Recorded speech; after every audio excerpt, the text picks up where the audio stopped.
Good morning students, स्वागत है आपका अरिहंत क्लासेज के ऑनलाइन चैनल में। तो देखिए, हम लोग बात कर रहे हैं 12th क्लास ज्योग्राफी की। किसकी बात कर रहे हैं? 12th क्लास ज्योग्राफी की।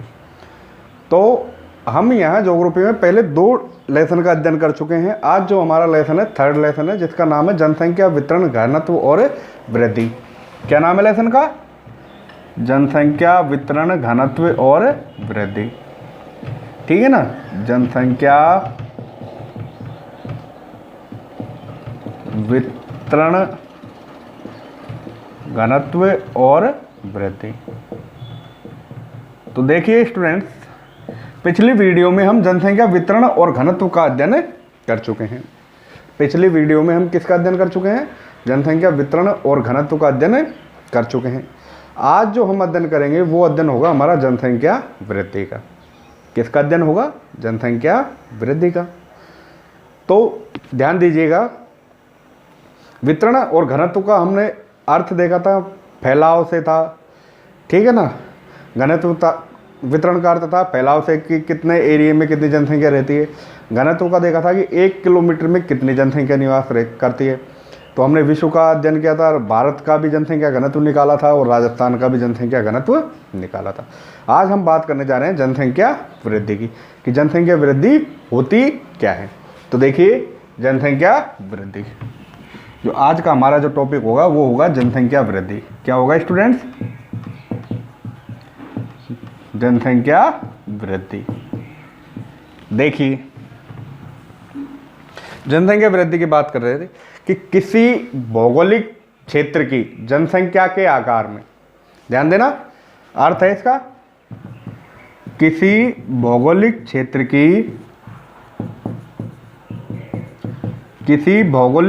की जनसंख्या के आकार में होने वाले परिवर्तन को, आकार में होने वाले परिवर्तन को, तो आकार में होने वाले परिवर्तन को क्या कहेंगे? जनसंख्या वृद्धि कहते हैं।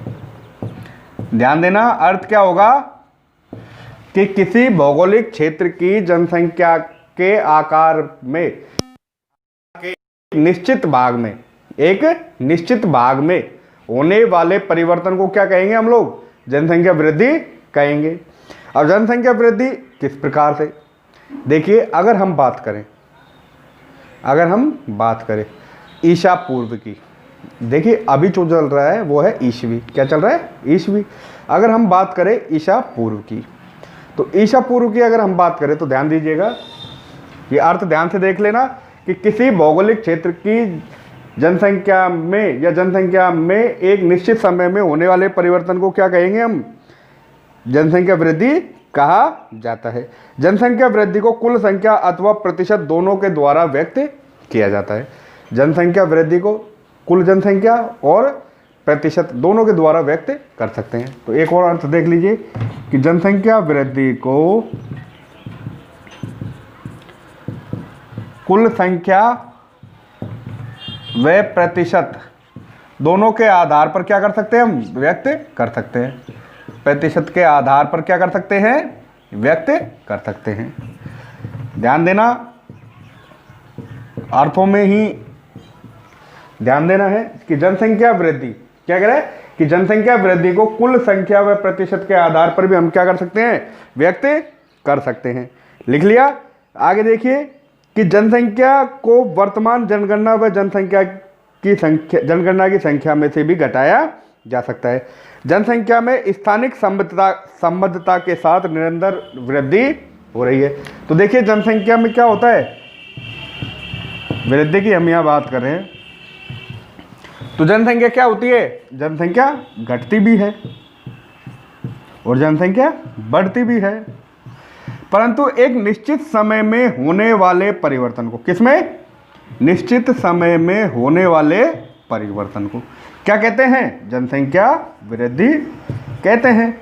देखिए, जनसंख्या सीधी सी बात है कि जिसने जन्म लिया है वो मरेगा। तो जनसंख्या वृद्धि जन्म थोड़ी लेते हैं, मरते भी हैं लोग।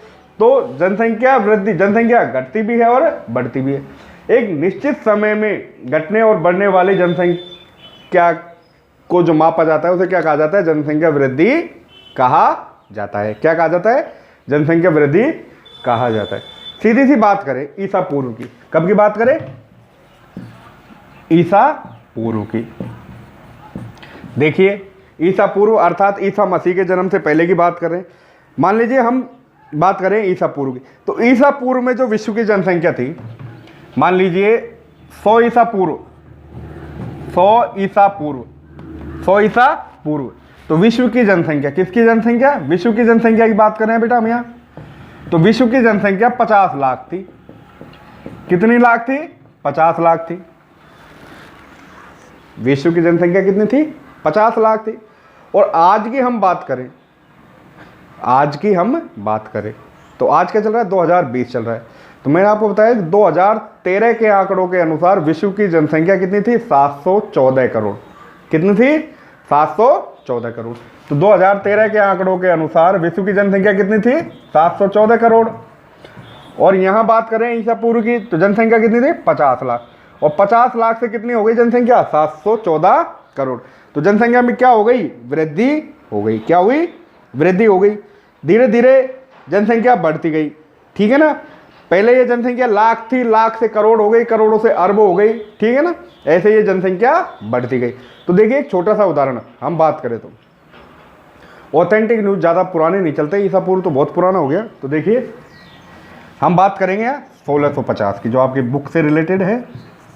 1650 ईस्वी, ईस्वी कहा जाएगा। और जीरो से पहले जो सन आता है वो ईसा पूर्व में तब्दील हो जाता है और बाद की ईस्वी में। तो देखिए हम यहाँ 1650 ईस्वी की बात करें। किसकी?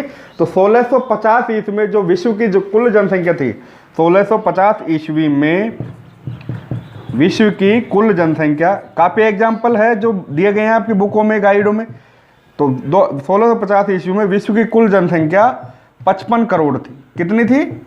55 करोड़, ठीक है ना। और 2013 में बढ़कर ये कितनी हो गई? 2013 में बढ़कर विश्व की जनसंख्या कितनी हो गई? 714 करोड़। तो कितनी जनसंख्या बढ़ गई? आप खुद देख सकते हैं, खुद अंदाजा लगा सकते हैं कि जनसंख्या में दिन ब दिन कितनी निरंतर वृद्धि हो रही है। ये आप देख सकते हैं। इसको एक बार देख लीजिएगा आप ध्यान में कि 1650 में, कब? 1650 में विश्व की कुल जनसंख्या कितनी थी? मात्र 55 करोड़। कितनी? 55 करोड़। और वर्तमान में 2013 की जनगणना की बात करें हम, तो 2013 में यह जनगणना कितनी हो गई? 714 करोड़। तो देखिए यहाँ 2013 है, कितना है? 2013। अगर हम देखें तो यही जनसंख्या 2015 तक कितनी हो गई थी? लगभग 725 करोड़। अभी क्या चल रहा है? 2020। तो आप खुद अंदाज लगा सकते हैं कि विश्व की जनसंख्या कितनी होगी, ठीक है ना। आगे देखिए जनसंख्या वृद्धि की दृष्टि से, किताब की हम बात करें तो जनसंख्या वृद्धि की दृष्टि से अध्ययन के कालक्रम के अनुसार, किसके अनुसार? अध्ययन के कालक्रम के अनुसार जनसंख्या वृद्धि को कुछ भागों में बांटा गया है। जैसे प्राग ऐतिहासिक काल, किस में बांटा गया है? प्राग ऐतिहासिक काल। प्राग ऐतिहासिक काल की बहुत पुराना काल, प्राग ऐतिहासिक काल की अगर हम बात करें, बहुत पुराना काल। उसके बाद आता है आपका कौन सा? प्राचीन काल। और फिर आता है मध्यकाल, फिर आता है आधुनिक काल। तो देखिए ये साफ कर देते हैं।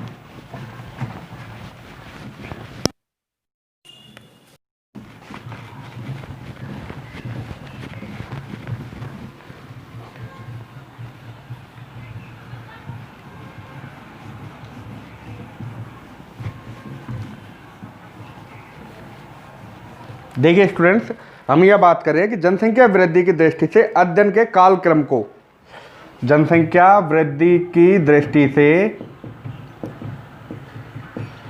अध्ययन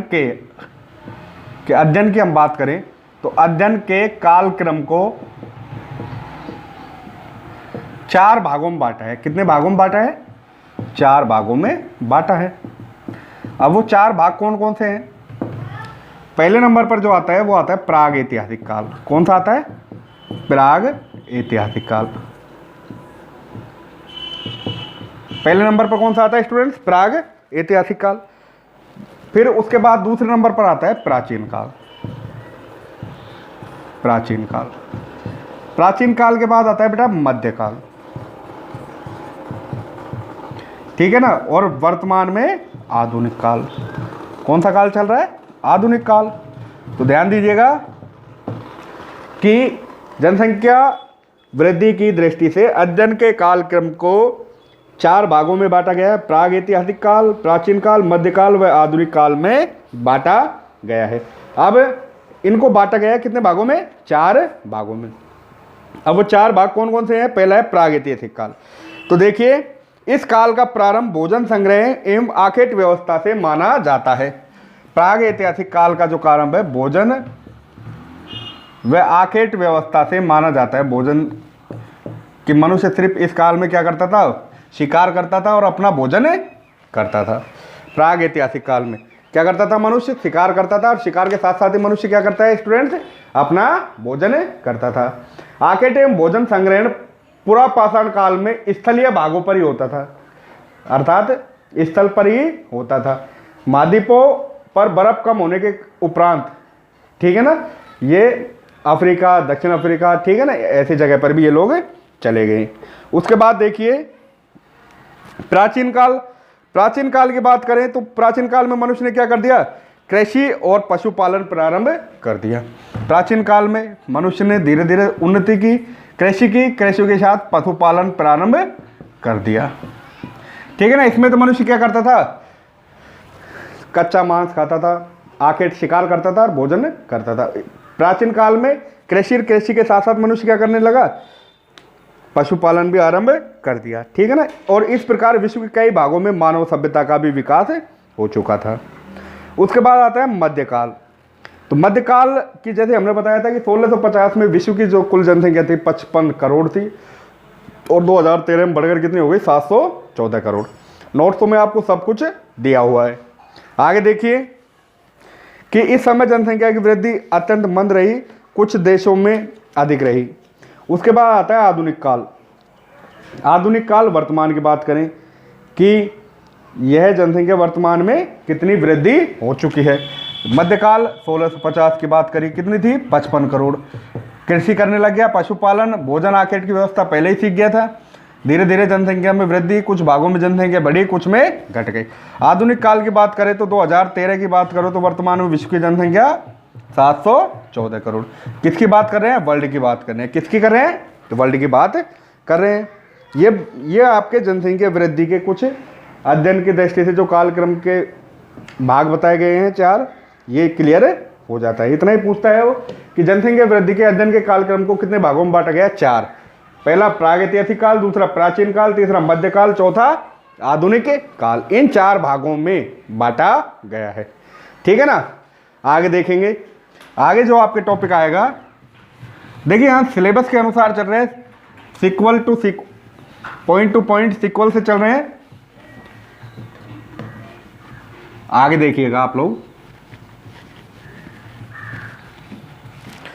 आगे देखिए स्टूडेंट्स, आगे जो आपके आता है, फिर आते हैं बेटा जनसंख्या वृद्धि को प्रभावित करने वाले कारक, ठीक है ना। क्या आते हैं?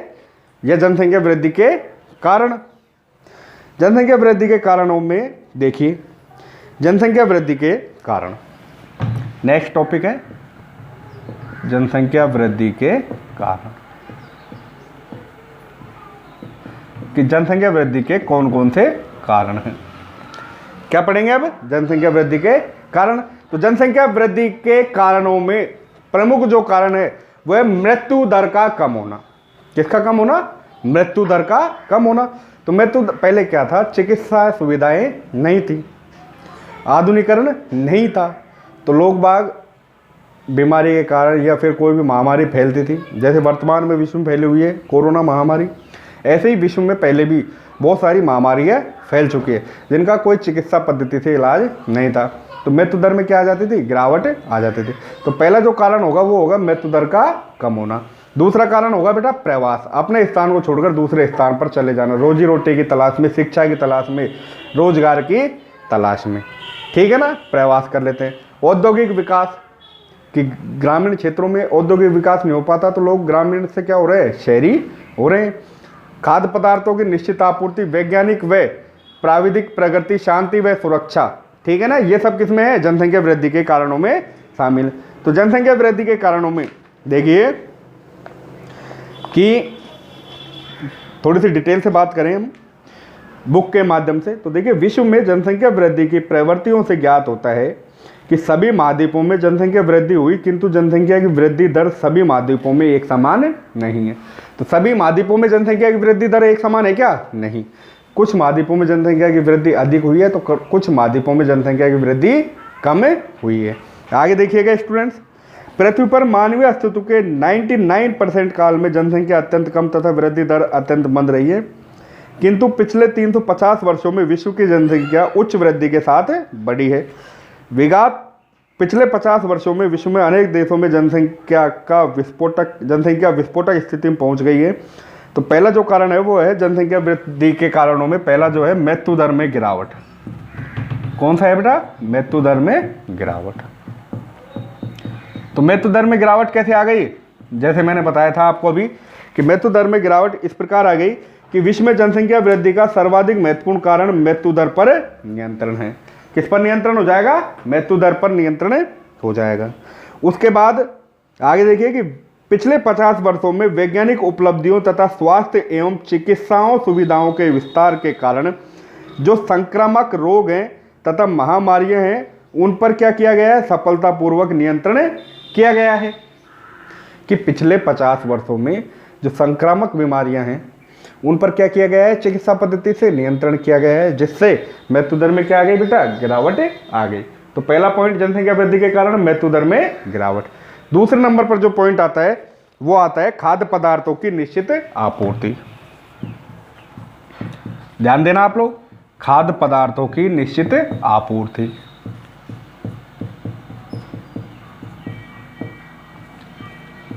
देखिए कि मनुष्य को खाने के लिए क्या चाहिए, खाद्य पदार्थ। क्या चाहिए, खाद्य पदार्थ। तो विश्व में खाद्यान्नों तथा अन्य खाद्य पदार्थों की निश्चित एवं नियमित आपूर्ति से जनसंख्या की वृद्धि दर क्या हो गई, प्रभावित हो गई। यंत्रों के माध्यम से गहन कृषि कर, सिंचाई सुविधाओं का विस्तार कर, उन्नत खाद्य बीज का प्रयोग कर कृषि उत्पादन में क्या हो गई, वृद्धि हो गई, जिससे मनुष्य के खाद्य पदार्थों की आपूर्ति कैसे हो गई, निश्चित हो गई।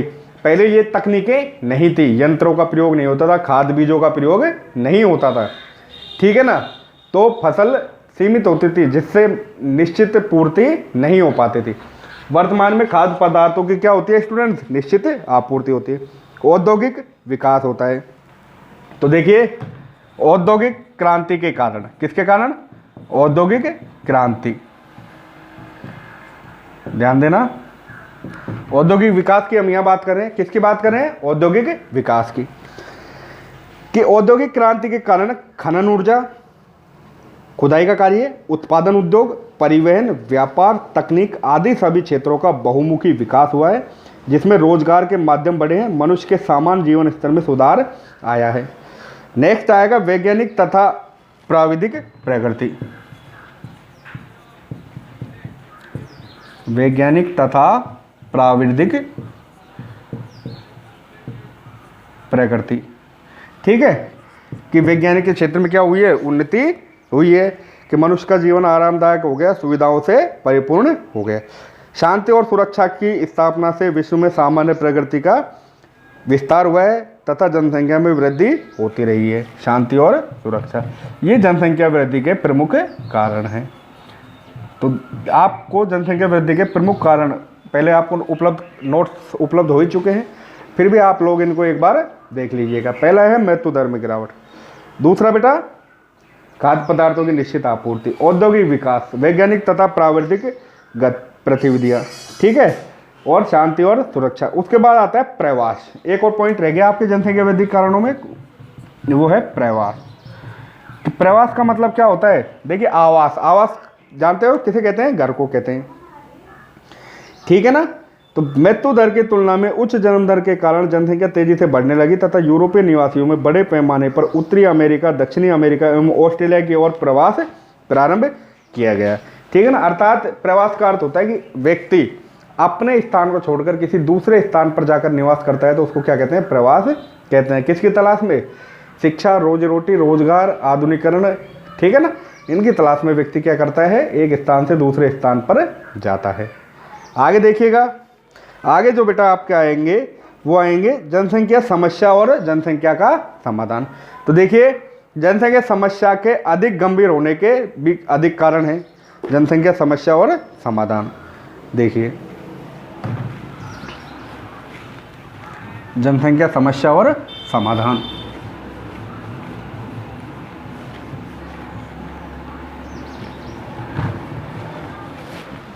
ध्यान दीजिएगा, जनसंख्या समस्या और समाधान।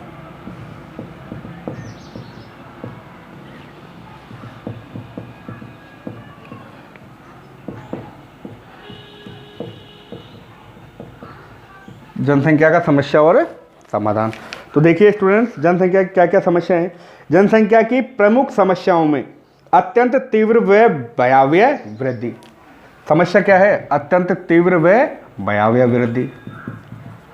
अत्यंत तीव्र व भयावह वृद्धि। क्या क्या हो जाएंगे? पहला पॉइंट क्या होगा? अत्यंत तीव्र व भयावह वृद्धि। दूसरा समस्या में आ जाएगा सीमित संसाधन। संसाधन कैसे हैं? सीमित हैं। कैसे हो जाएंगे? सीमित हो जाएंगे। थर्ड नंबर पर वितरण संकेंद्रित। वितरण संकेंद्रित क्या हो जाएगा? वितरण संकेंद्रित। वैज्ञानिक प्रगति, वैज्ञानिक प्रगति, ठीक है ना, वैज्ञानिक प्रगति आ जाएगा। और नेक्स्ट जो समस्या होगी बेटा वो होगी प्राकृतिक और मानवीय प्रतिबंध। प्राकृतिक और मानवीय प्रतिबंध। देखिए ये कुछ समस्याएं हैं। समस्याएं कौन कौन सी हो गई? कि अत्यंत तीव्र और भयावह वृद्धि, सीमित संसाधन, वितरण संकेंद्रित, बिना बसे भूभागों में निराशा अर्थात वैज्ञानिक प्रगति, प्राकृतिक और मानवीय प्रतिबंध। अब आता है बेटा आपके क्या आता है? नेक्स्ट जो आता है वो है समाधान। क्या होगा? समाधान। तो देखिए समाधान किस प्रकार है? समाधान इस प्रकार है कि समस्याओं की बात करें, अत्यंत तीव्र और भयावह वृद्धि, कि वर्तमान काल में संसार की जनसंख्या में अत्यंत तीव्र गति से क्या हो रही है? वृद्धि हो रही है। वर्तमान काल में जनसंख्या में क्या हो रहा है बेटा? अत्यंत तीव्र गति से वृद्धि हो रही है, जैसे पहले कभी नहीं हुई थी। यदि इस दर से वृद्धि होती रही तो 2040 में इस विश्व की जनसंख्या कितनी हो जाएगी? तो विश्व की जनसंख्या कितनी हो जाएगी बेटा? 1400 करोड़ हो जाएगी। कितनी हो जाएगी? 1400 करोड़।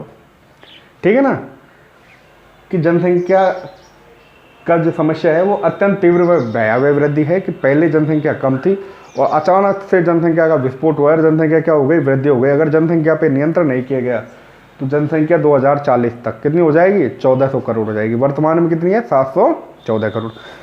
फिर सीमित संसाधन। देखिए भरण पोषण जो प्राप्त होता है जनसंख्या को, उसकी मात्रा कैसी है? निश्चित है। वर्तमान में भी कैसी है? निश्चित। आप लोग सभी जानते हैं, ठीक है ना। ये तो हो गई इनकी समस्या। अब इनके समाधान क्या क्या हैं? देखिए बेटा समाधान, कि जनसंख्या समस्याओं का जो समाधान है वो है आर्थिक उत्पादन में वृद्धि। क्या हो जाएगा समाधान में? क्या की जाए? आर्थिक उत्पादन में वृद्धि की जाए। किसमें वृद्धि की जाए? आर्थिक उत्पादन में वृद्धि की जाए। जैसे कोई भी व्यक्ति क्या नहीं हो सके? अन्न व खाद्यान्न पदार्थों की दृष्टि से भूखा ना रह सके। औद्योगिकरण व यंत्रीकरण का विस्तार करके, औद्योगिकरण व यंत्रीकरण का विस्तार किया जाए। औद्योगिकरण व यंत्रीकरण का क्या कर दिया जाए? मशीनीकरण का विस्तार कर दिया जाए। शिक्षा संस्कृति को बढ़ावा दिया जाए। किसको बढ़ावा दिया जाए? शिक्षा संस्कृति को बढ़ावा दिया जाए। ठीक है ना, शिक्षा व संस्कृति को क्या दिया जाए बेटा? बढ़ावा दिया जाए। आगे क्या करेंगे इसमें? तकनीकी शिक्षा प्रदान की जाए, कृषि का नवीनीकरण किया जाए, सागरीय संसाधनों का उपयोग किया जाए, विवाह देरी से किया जाए। ठीक है ना, परिवार नियोजन व संतति निग्रह द्वारा बहुत सारे जो समाधान है वो हमें क्या करने होंगे? उपयोग में लेने होंगे।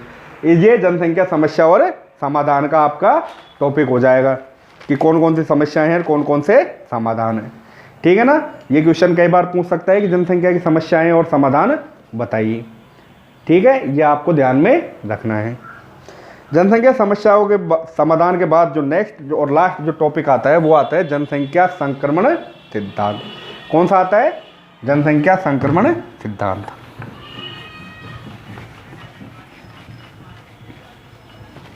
देखिए स्टूडेंट्स, अब हम बात करेंगे जनसंख्या संक्रमण सिद्धांत की, और इसी के साथ ये थर्ड लेसन का आपका आखिरी टॉपिक होगा।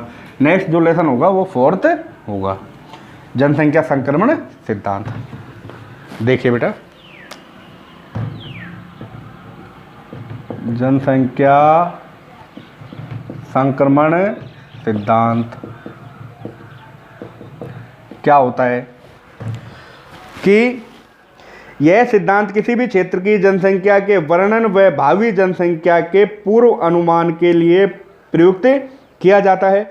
इसमें संक्रमण अशिक्षित ग्रामीण व खेतिहर जनसंख्या का शिक्षित नगरीय व औद्योगिक जनसंख्या में परिवर्तन की प्रक्रिया है। ठीक है ना। इसकी 5 अवस्थाएं होती है जिनका हम अध्ययन करेंगे। देखिए, जनसंख्या प्रवर्तन का यह सिद्धांत बताता है कि जैसे, किसकी बात कर रहे हैं? जनसंख्या संक्रमण सिद्धांत की, कि जनसंख्या परिवर्तन का यह सिद्धांत बताता है कि जैसे किसी समाज व ग्रामीण, खेतिहर और नगरीय और औद्योगिक अवस्था की ओर बढ़ाता है तो किसी प्रदेश की जनसंख्या उच्च जन्म दर व उच्च मृत्यु दर से निम्न जन्म दर और निम्न मृत्यु दर में क्या होने लगती है? परिवर्तित होने लगती है। ध्यान रह जाएगा कि जनसंख्या प्रवृत्ति का यह सिद्धांत बताता है कि किसी समाज में जनसंख्या का स्तर उच्च बढ़ता है तो किसी में निम्न हो जाता है। आगे देखिए कि यह अर्थ इसका यह होगा कि यह सिद्धांत किसी भी क्षेत्र की जनसंख्या के, यह सिद्धांत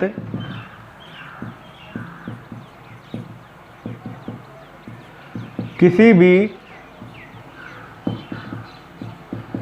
क्षेत्र की, ध्यान देना, यह सिद्धांत किसी भी क्षेत्र की जनसंख्या के वर्णन व भावी जनसंख्या के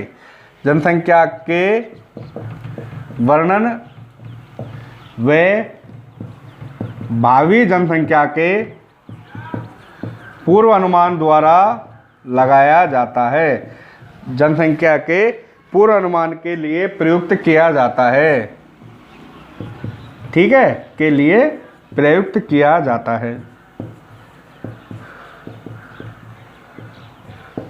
ध्यान देना कि जनसंख्या परिवर्तन का यह सिद्धांत बताता है कि जैसे किसी समाज व खेतिहर ग्रामीण होते हैं और नगरीय औद्योगिक अवस्था होती है, उनको उच्च प्रगति की ओर क्या करता है? यह बढ़ाता है। और तो किसी प्रदेश की जनसंख्या में उच्च जन्म दर एवं उच्च मृत्यु दर में निम्न जन्म दर व निम्न मृत्यु दर को क्या करता है? ये परिवर्तित करने की बात करता है। जनसंख्या संक्रमण की कितनी अवस्थाएं बताता है? 5। जनसंख्या संक्रमण की 5 अवस्थाएं बताता है। अब जनसंख्या संक्रमण की जो 5 अवस्थाएं हैं वो कौन कौन सी हैं? देखिए स्टूडेंट, जनसंख्या संक्रमण की 5 अवस्थाएं हैं। पहली जो अवस्थाएं है वो है प्रथम अवस्था, द्वितीय अवस्था, तृतीय अवस्था, चतुर्थ अवस्था, 5वीं अवस्था। प्रथम अवस्था, द्वितीय, तृतीय, तीसरी हो जाएगी चतुर्थ अवस्था, एंड 5वीं जो हो जाएगी वो हो जाएगी पंचम अवस्था। अब हम यहाँ बात करेंगे प्रथम अवस्था की। किसकी बात करेंगे? प्रथम। तो जनसंख्या संक्रमण की कितनी अवस्थाएं बताता है? 5 अवस्थाएं बताता है। कितनी अवस्थाएं बताता है? 5। देखिए पहली अवस्था, इसमें क्या होता है? जन्म दर, जन्म एवं मृत्यु। प्रथम अवस्था में जन्म एवं मृत्यु दर दोनों ही कैसे होते हैं? उच्च स्तर पर होते हैं। प्रथम अवस्था में जन्म एवं मृत्यु दोनों ही उच्च स्तर पर होते हैं। जन्म एवं मृत्यु कहाँ पर होते हैं? उच्च स्तर पर होते हैं। ठीक है ना।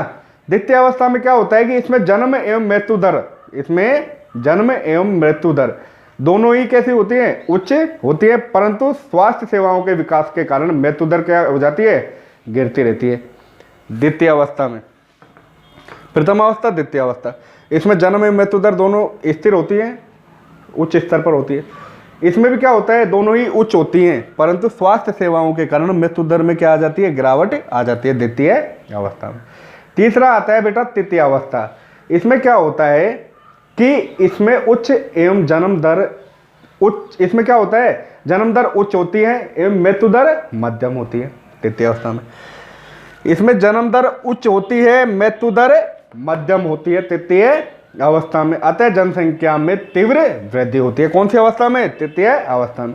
चतुर्थ अवस्था में जन्म दर मध्यम होती है और मृत्यु दर निम्न होती है। जन्म दर कैसी होती है, मध्यम, और मृत्यु दर निम्न। पांचवी अवस्था में निम्न जन्म दर होता है और मृत्यु दर भी कैसी होती है, निम्न होती है। ठीक है ना। ये 5 अवस्थाएं बताइए जनसंख्या संक्रमण की। कितनी अवस्थाएं बताइए, 5। और इन 5 अवस्थाओं को आपको ध्यान रखना है। प्रथम अवस्था, द्वितीय अवस्था, तृतीय अवस्था, चतुर्थ एवं पंचम अवस्था। जैसे प्रथम अवस्था में जन्म एवं मृत्यु दर दोनों कैसे होते हैं, उच्च स्तर पर होते हैं। किस पर होते हैं, उच्च स्तर पर होते हैं। इसी के साथ आपका जो जनसंख्या वितरण घनत्व एवं वृद्धि का जो टॉपिक है वो आज कंप्लीट होता है। नेक्स्ट जो टॉपिक होगा वो हमारा नेक्स्ट 4th लेसन होगा, और 4th लेसन को हम नेक्स्ट वीडियो में पढ़ेंगे। तो स्टूडेंट देखिए, वीडियो और नोट दोनों आपके पास उपलब्ध हो रहे हैं। खासतौर से 12th क्लास के आने वाले समय में बोर्ड का एग्ज़ाम है, ठीक है ना। तो ये आपको ध्यान में रखना है और पढ़ना है। और इसी के साथ वीडियो नोट्स आपको दोनों चीज़ उपलब्ध करवा दी गई है। फिर भी कोई बेटा समस्या हो तो आप मुझसे व्यक्तिगत रूप से पूछ सकते हैं, ठीक है ना। वीडियो को आप लोग ध्यान से समझना और पढ़ना, ठीक है। धन्यवाद।